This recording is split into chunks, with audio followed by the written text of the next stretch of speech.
In remote or dark, unlit areas, a threat rarely announces itself until it is close enough to strike. Whether the predator is human or something unexplainable, the initial encounter often happens when you are most isolated. Survival in these moments depends on a specific sequence of actions. This protocol provides a framework to recognize, contain, and escape these encounters before they escalate. Your readiness starts with the hardware shown here: a high-output flashlight, a fully charged smartphone, and specialized spiritual defenses like a crucifix or holy water, all staged within a dedicated go bag. Having these items organized and accessible allows you to focus entirely on decision-making rather than searching for tools during the critical seconds of a breach. Step 1 is the identification of environmental anomalies. This is based on baseline deviation, the principle that any presence, human or otherwise, inevitably leaves a footprint on its surroundings. Scan for visual inconsistencies. Bare footprints appearing on a rugged trail far from a water source, or a vehicle parked on your private property with its lights off, indicate that the environment's baseline has shifted. Physical anomalies will often override natural laws. A supernatural presence can create a vacuum where a lantern flame remains motionless, even while the surrounding forest is lashed by a gale. Olfactory clues are equally telling.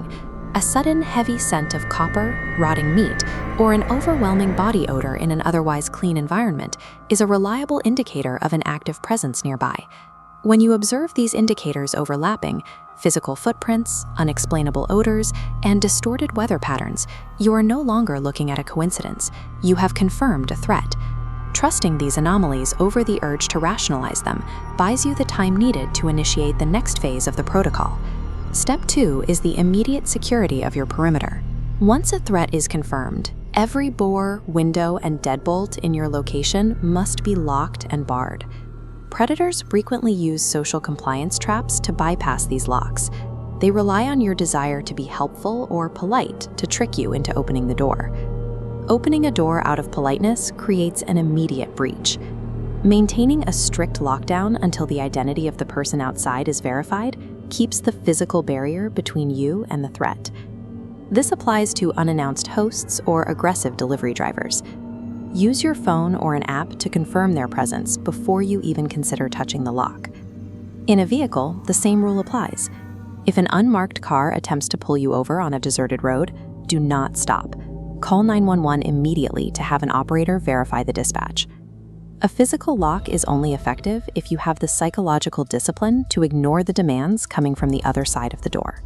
If the perimeter is tested, move to Step 3, asymmetric countermeasures. This requires choosing a defense that matches the specific nature of the threat. The asymmetric threat matrix dictates that human attackers are a matter for law enforcement, while supernatural entities require spiritual deterrence. For a human intruder, call 911 and speak loudly. Ensure the intruder knows that police are en route and that the call is being recorded. You can identify a supernatural entity by impossible physical behavior.